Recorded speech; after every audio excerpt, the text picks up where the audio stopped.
Yes, my dear friends, welcome back to the channel. Very good morning to you guys all out there, wherever you are on the globe, on the continent of Africa, in Europe, in America, Canada, Australia, or right in Southeast Asia.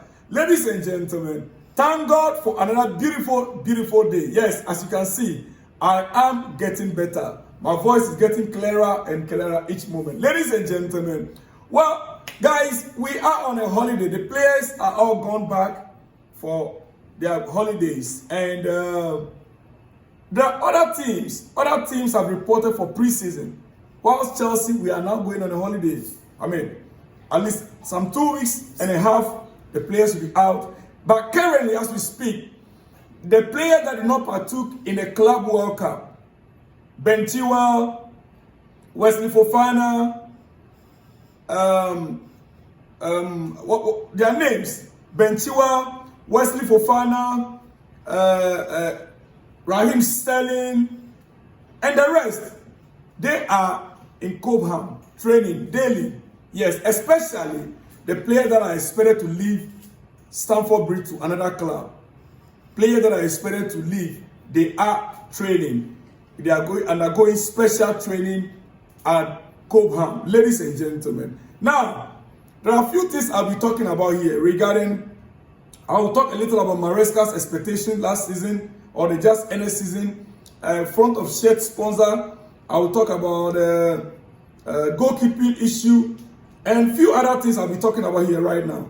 But quickly, before I go into details of that, we understand several clubs in England have started to move forward for Nicolas Jackson.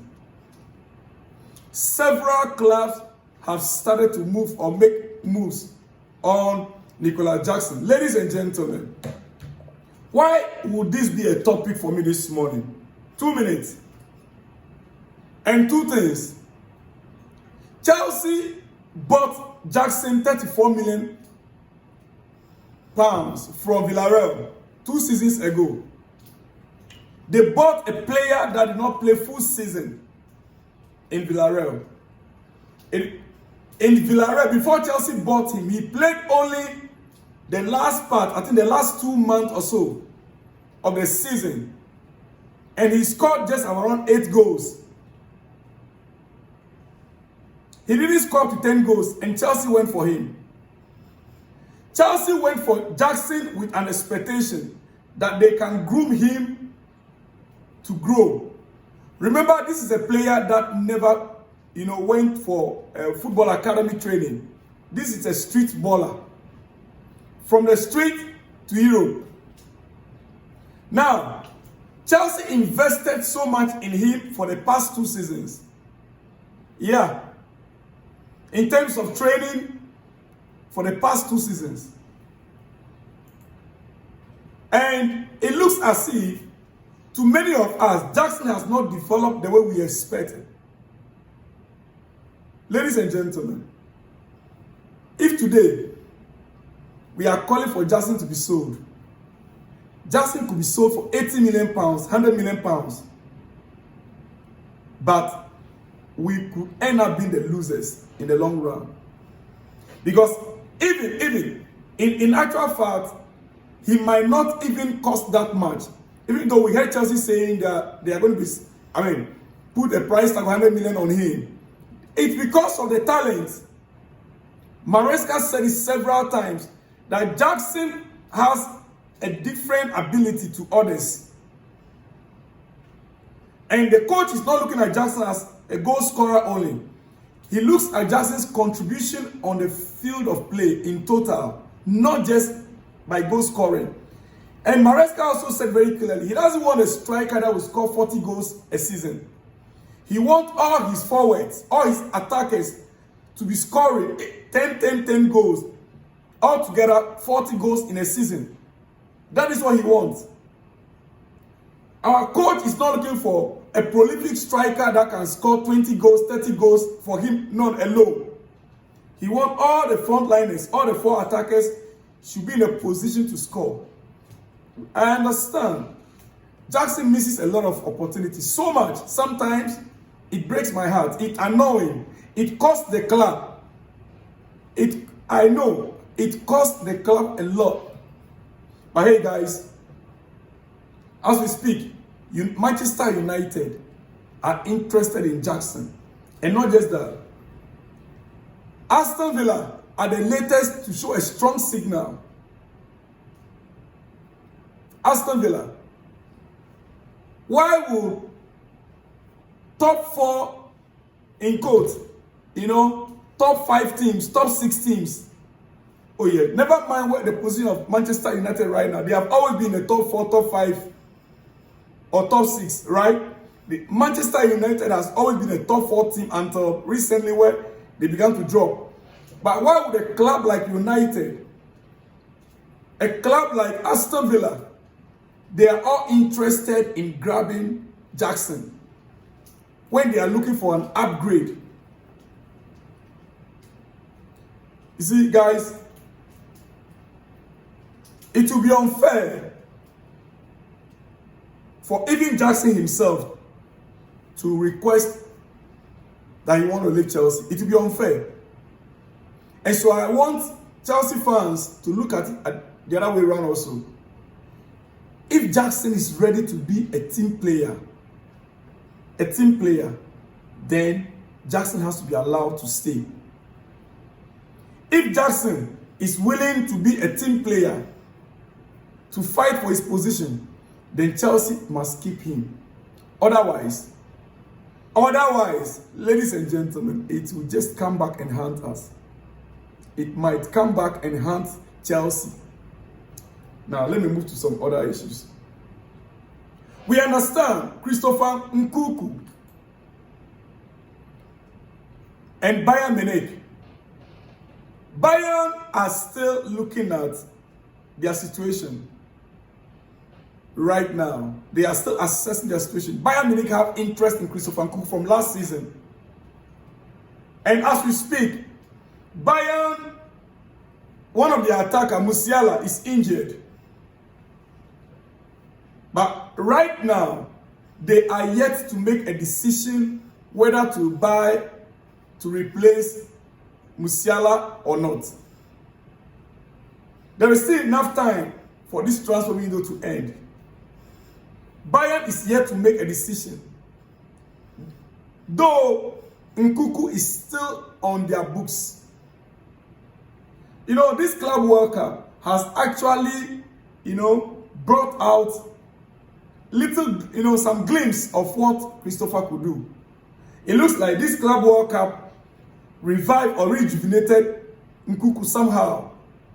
So his value actually will have to increase.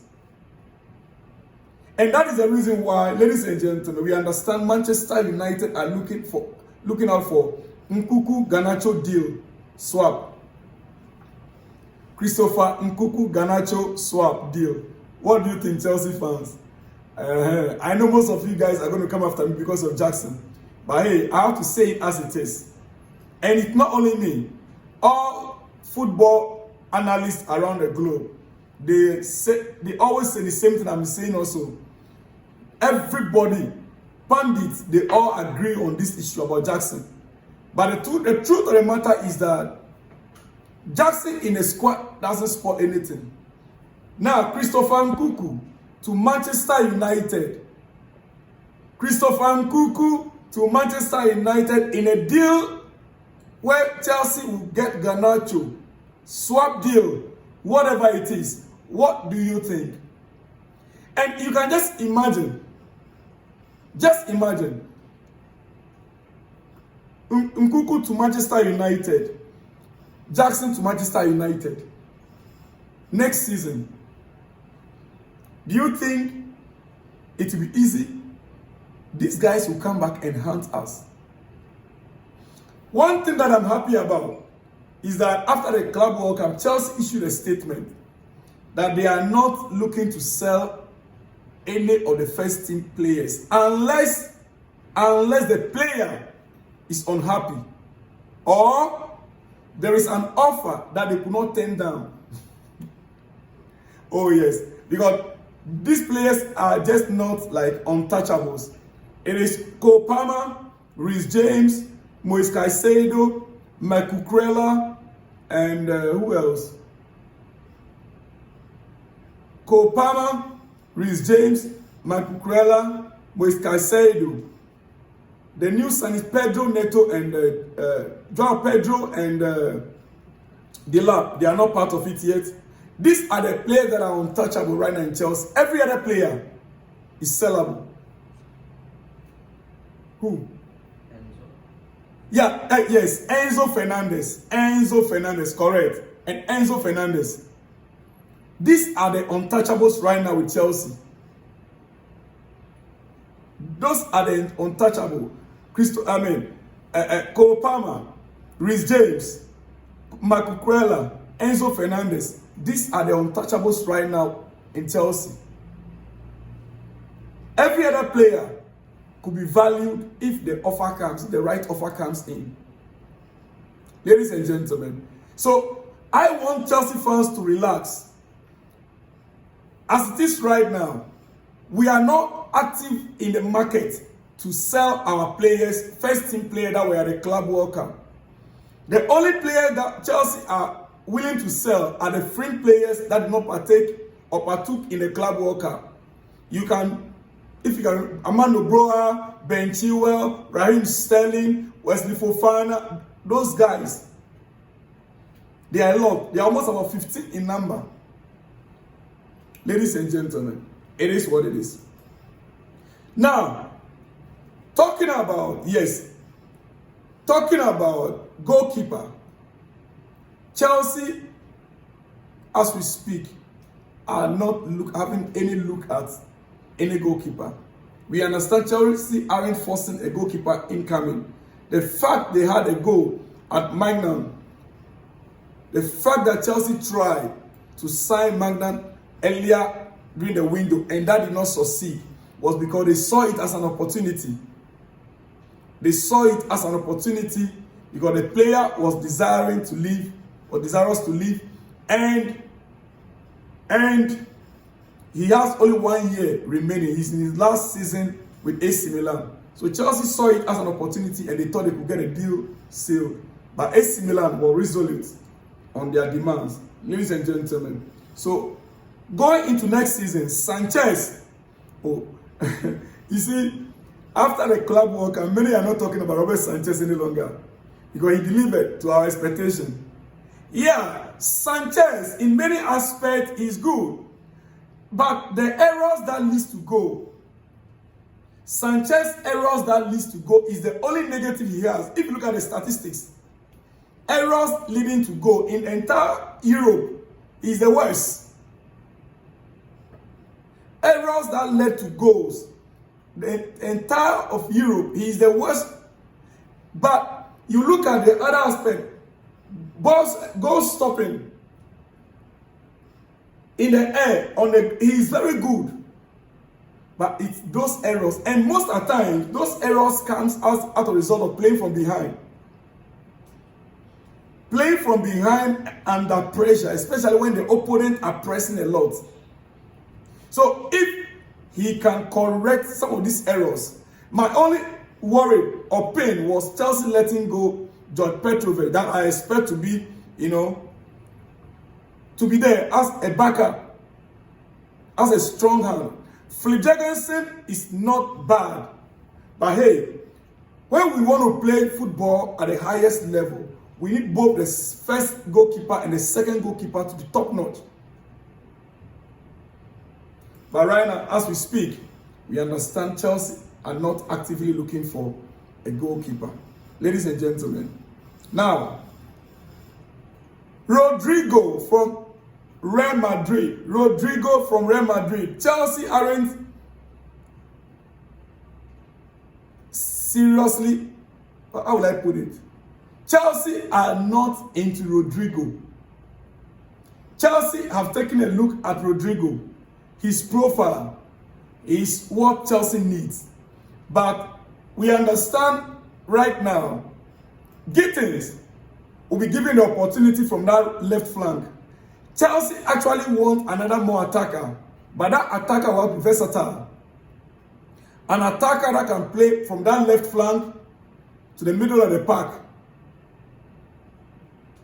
and can equally be a striker. That is the kind of attacker Chelsea needs right now. And Rodrygo, though he fits in perfectly, his wage demands. We understand. Rodrygo could end up being another Sterling if Chelsea should go in for him. On high wages, and yet what if he fails to deliver? Like right now, Real Madrid, under Ancelotti, he was benched. New coach comes in. Xavi also comes in and he's still on the bench. What is a guarantee that when he comes to Chelsea, boom, you deliver? So what if he couldn't deliver and Chelsea want to ship him out? Would they be able to ship him out? To resell him, how many clubs could possibly pay the amount or even pay his wages? Right now, as we speak, we understand Rodrygo is already on a high wage and he still wants an increment in his wages if he has to move to another club. So that alone is a red flag for Chelsea. Rodrygo to Chelsea, it's out of the way. It is out of the way. Chelsea do not want another Raheem Sterling situation. Ladies and gentlemen, if Chelsea sign a winger, it will likely be Fofana or Garnacho. I'm ending it here. If Chelsea will sign a winger, it would likely be Fofana or Garnacho. Yeah. So, as it is, because these three players, this Fofana, Garnacho, and Gittins, they were all placed on the wingers that were on Chelsea's list of choice. Fofana, Garnacho, Gittins, and even Kudus. But Kudus, we understand, was placed more on number 8-10 as a backup for Kopama, kind of, or playing from the pockets. And he can also play from the right side. But Gittins, which we already signed, Garnacho and Fofana, they were all on Chelsea's list. Now Chelsea got Gittins. So if we are going to go in for another attacker for that left wing side as a backup, or that will compete with Gittins, then it's going to be either Fofana or Garnacho from Manchester United. Ladies and gentlemen, now if Jackson leaves to Aston Villa or Manchester United, then we'll have to keep an eye on Rodgers. Yeah. If Jackson leaves or Christopher Nkunku leaves, then Chelsea fans, you have to keep your eye on Rodgers. It is what it is. Quickly, let me also make very clear, Chelsea are not actively encouraging bids for Chalobah anymore. Trevor Chalobah, right now, Chelsea are not looking to sell him any longer. They are looking to keep him at the club. Christopher Nkunku has improved his standing at Chelsea and beyond with a good showing at the Club World Cup. However, he will have a squad role at the club for the upcoming season. Christopher Nkunku will have a squad role to play at the club if he chooses to stay. Ladies and gentlemen, it is what it is. It is what it is. Like I said to you, huge wages and want even bigger wages to move. That's Rodrygo. If it goes wrong with Rodrygo, Chelsea will be stuck with another problem like Raheem Sterling. Chelsea already have a problem with Sterling, selling him out. So they are trying to avoid such. Ladies and gentlemen, now quickly, let me end here. Maresca met his expectation for 2024-2025 season. Maresca met his expectations for the first season in charge at Chelsea. We understand Maresca's target was to be in the top 4, and Chelsea successfully reached the top 4. In the next video, we will analyze Chelsea's season. Were we successful this first season under Enzo Maresca? Yes or no? We will go deeper into that in my next episode in the next hours. I'll see you guys all in the next one. When you see me, shalom and peace.